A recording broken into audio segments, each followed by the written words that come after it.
देखो मेन चीज़ ये है कि जो इस पूरे के पूरे इवेंट में हुआ ट्रैविस स्कॉट वाले में, कि टिकटें आई, उसको पहले ही दूसरे दिन में बोल दिया कि सोल्ड आउट है। उसके बाद जो है टिकट बाहर चली जाती है ब्लैक मार्केट के अंदर, ब्लैक मार्केट में उसको डबल प्राइस करके बेचने की कोशिश करते हैं। प्रॉब्लम सिर्फ ये हो गई, मैंने यहाँ पे पहले भी एक बार समझाया था ये इसी शो के ऊपर, कि गेम क्या है। गेम समझो, मैं मान लेते हैं, मैं दिलजीत का एग्जांपल दूंगा क्योंकि दिलजीत के कॉन्सर्ट में चीज़ हुई थी। मान लेते हैं मैं दिलजीत हूँ, मैंने अपना शो अनाउंस किया, ठीक है, 1,000 रुपए की टिकट रखी, मान लेते हैं उसमें 1,000 की भी है, 3,000 की भी, 4,000 की भी है, सब टिकट्स हैं। एवरेज आउट करके सारी टिकट का कॉस्ट आ जाता है 3,000 रुपये।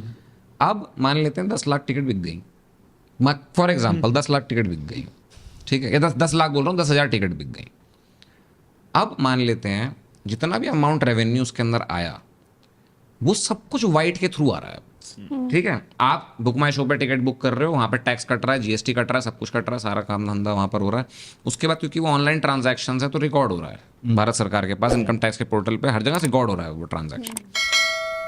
तो अब मैं 3,000 की टिकट जो है, मान लेते हैं मैं 3,000 मैं शो कर रहा हूँ, 3,000 की टिकट है, मुझे उस पूरे के पूरे रेवेन्यू में से सरकार को टैक्स देना पड़ेगा।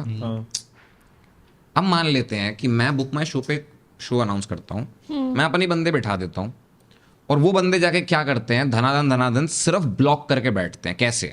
क्रेडिट कार्ड से जब आप पेमेंट करते हो ना, आप जब भी जाके, मान लेते हैं मैंने मूवी की टिकट बुक करी, 2 सीट सेलेक्ट करी, अब मैं गया, मैंने प्रोसीड दबाया और मैं आ चुका हूँ क्रेडिट कार्ड के ओटीपी पेज पे। जब तक ओटीपी वापस आप डालोगे नहीं तब तक वो 2 सीट्स ब्लॉक्ड होती हैं। और जब भी आप ओटीपी डालने के लिए जाओगे क्रेडिट कार्ड के उसके पेज के ऊपर, आपको दिखेगा वहां पे 10 सेकंड का टाइमर हो, 10 मिनट का टाइमर होता है, 10 मिनट तक वो सीट्स ब्लॉक्ड रहती हैं वहां पे, ठीक है।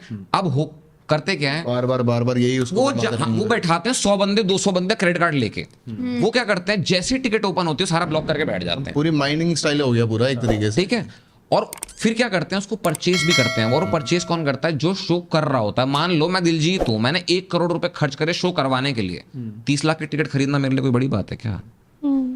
ठीक है। अब मैं उस 30 लाख की टिकट को निकाल के ऑफलाइन ले जाऊंगा ब्लैक मार्केट में। अब 3,000 की टिकट के ऊपर जो मैं टैक्स दे रहा था वो बचा सीधी इनकम, वो बचा, पर वो 3,000 अब 6,000 में बिक रहा है, तो वो 6,000 रुपए पूरा मेरी जेब में, जहां मैं पहले 3,000 रुपए में टैक्स दे रहा था। बट खाली सारी बुक माई शो वगैरह पे भी नहीं आती, ये तो बहुत पुरानी टैक्टिक है कि इसकी सिर्फ 10% 20% या मैक्सिमम 40% तक इन प्लेटफॉर्म्स पे आती है। ये जो ब्लैक मार्केट के लिए तो अब वो बोलना शुरू हो गया ब्लैक मार्केट, पहले वहां बिकती है, सारी कैपेसिटी यहाँ आती भी नहीं है। सबसे ज्यादा फेमस तो आपका क्रिकेट मैचेस होते हैं इस चीज के लिए, बुक माई शो पे 17% की कैपेसिटी आती है बस, और वहां पे दिखाते हैं हाउसफुल है, नहीं खरीद सोल्ड आउट सकते। रहती है सारी की सारी टिकट्स So, वो 17% एक्चुअल में पूरे स्टेडियम का कुछ भी नहीं है। हाँ। जहाँ पे, और इसी वजह से शो जब मैचेस हो रहे होते हैं वो खाली होता है, जब शोज होते हैं खाली होता है, बिकॉज बुक माई शो पे ज्यादा नहीं आ रहा। मेरा दोस्त गया था यार अभी ट्रैविस के कॉन्सर्ट पे, कल ही मेरा दोस्त गया, उसने स्टोरी डाली है कि वो स्टैंड्स पे है, ठीक है, स्टैंड्स खचाखच भरे हुए हैं, लेकिन जो मेन ग्राउंड था खाली, वो फैन पे 10% लोग नहीं थे उस ग्राउंड के हिसाब से। तो अगर आपको ये क्लिप पसंद आई है और आप ऐसी और भी क्लिप्स देखना चाहते हैं तो यहाँ क्लिक करें, और अगर आप पूरा शो देखना चाहते हैं तो यहाँ क्लिक करें।